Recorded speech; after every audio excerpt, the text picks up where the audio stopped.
Bismillahirrahmanirrahim. Assalamualaikum warahmatullahi wabarakatuh. Saya Takyudin Zaki dari PAI 2D NIM 233111115 akan menjelaskan dari buku Fikih Kebangsaan bab kedua tentang NKRI harga mati.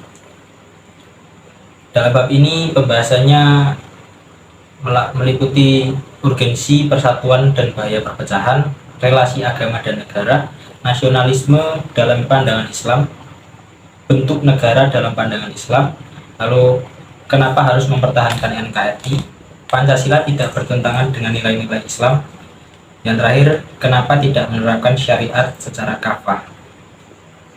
Masuk ke pembahasan yang pertama, urgensi persatuan dan bahaya perpecahan. Allah berfirman dalam Quran surat Al-Imran, A'udzubillahi minasyaitonirrajim, Bismillahirrahmanirrahim, wa'tasimu bihablillahi jami'a wa la tafarraqu. Dan berpeganglah kamu semuanya kepada tali Allah dan janganlah kamu bercerai-berai. Imam Al-Baghawi dalam kitab tafsirnya menyebutkan sahabat Ibnu Mas'ud menafsirkan kata hablullah dengan arti jamaah. Di dalam tafsir lain, dalam tafsir Al-Qurtubi dijelaskan perbedaan yang dilarang adalah setiap perbedaan yang berdampak pada kehancuran. Allah berfirman dalam ayat lain, A'udzubillahi minasyaitonirrajim, Bismillahirrahmanirrahim, wa atiullaha wa rasulahu wa la tanazza'u fatafshalu wa tadhhaba rihukum wasbiru innallaha ma'as sabirin. Dan taatlah kamu kepada Allah dan Rasulnya, dan janganlah kamu berbantah-bantahan yang menyebabkan kamu menjadi gentar dan hilang kekuatanmu, dan bersabarlah, sungguh Allah beserta orang-orang yang sabar. Quran surat Al-Anfal ayat 46. Terkait ayat ini, Imam Abu Hayyan dalam tafsir Al-Bahar Al-Muhib menjelaskan perpecahan mengakibatkan kehancuran yang membuat para penjajah mudah menguasai sebuah negara. Pembahasan yang kedua yaitu relasi agama dan negara. Agama dan negara merupakan dua hal yang tidak dapat dipisahkan.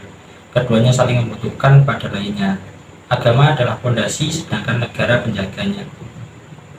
Agama tanpa negara maka sia-sia, karena untuk menegakkan berbagai perintah, anjuran maupun menghindarkan larangannya secara optimal perlu keterlibatan negara.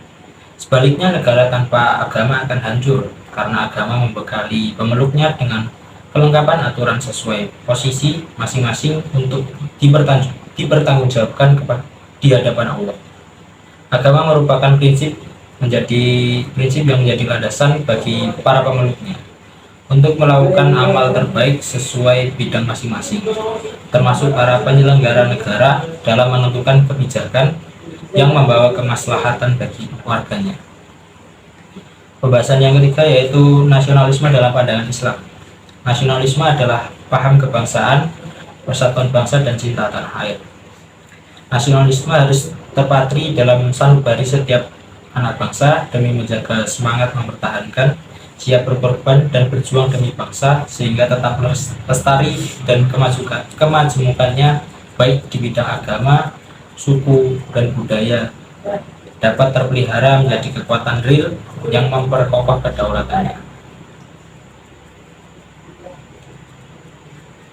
Masuk ke pembahasan yang keempat, bentuk negara dalam pandangan Islam. Dalam Islam tidak ada nas sahih yang mengatur bentuk negara, sebab pembentukan negara merupakan persoalan siasah yang teknisnya disesuaikan dengan kondisi sekiranya mendekat pada kemaslahatan dan menjauhkan dari kemadharatan. Seandainya bentuk negara adalah bagian dari syariat baku, tentu secara spesifik Al-Quran sudah menentukannya. Al-Quran berbicara tentang kisah para penguasa seperti Namrud di masa Ibrahim, Fir'aun di zaman Nabi Musa, dan lain sebagainya, tetapi tidak ditemukan satupun teks Al-Quran yang menyoalkan bentuk negaranya. Al-Quran lebih berfokus memberikan catatan terhadap baik buruknya perilaku para penguasa secara personal. Sebagaimana Al-Quran teks-teks hadis pun hanya menyoalkan kedisiplinan pemimpin dan tata hubungan sosialnya. Suatu saat Rasulullah menyebut penguasa dengan kata sultan dan pada kesempatan lainnya dengan kata imam. Semuanya semakin menegaskan persoalan bentuk negara merupakan bagian dari siasat. Pembahasan yang keenam yaitu Pancasila tidak bertentangan dengan nilai-nilai Islam. Pancasila sebagai asas tunggal dalam kehidupan berbangsa dan bernegara tidak bertentangan dengan nilai-nilai Islam yang juga menjunjung tinggi kemanusiaan seperti menghormati perbedaan keyakinan, bersikap netral di antara para pemeluk agama berbeda, menjaga hak kemanusiaan, menjaga hak perbedaan pendapat, menjaga hak dan kewajiban sesuai undang-undang yang disepakati. Bahkan di antara bagian siasah Rasulullah adalah menyatukan keberagaman dari berbagai suku dan agama menjadi satu kesatuan bangsa. Meskipun dalam beberapa perjanjian Islam kelihatan dirugikan, sejatinya justru menjadi strategi jitu. Dengan kesepakatan bersama, Islam dapat melindungi segenap bangsa dan berdakwah secara santun seluas-luasnya, tanpa sibuk dengan berbagai polemik yang destruktif dan kontraproduktif. Hal ini semakin mempertegas bahwa asas tunggal Pancasila tidak bertentangan dengan Islam. Lalu pembahasan yang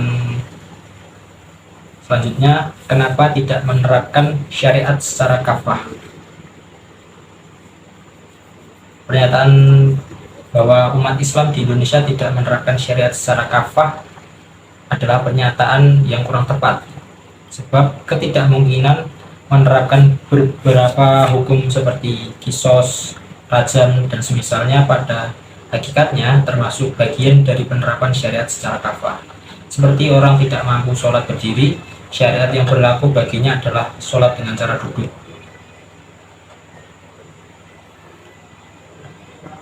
Tidak perlu memaksakan berdiri, bahkan bila hal itu memaksakan akan menimbulkan bahaya.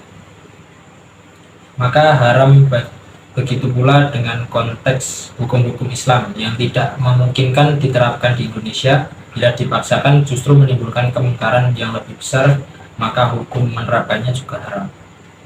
Rasulullah Shallallahu Alaihi Wasallam bersabda, perkara yang aku cegah maka jauhilah, dan perkara yang aku perintahkan maka lakukanlah semampu kalian. Muttafaqun alaih. Dalam hadis lain, tidak dibolehkan membuat celaka terhadap diri sendiri dan orang lain. Hadis riwayat Ibnu Majah dan Hasan. Mungkin cukup itu yang bisa saya sampaikan. Kurang lebihnya saya mohon maaf. Wabillahi taufiq wal hidayah. Wassalamualaikum warahmatullahi wabarakatuh.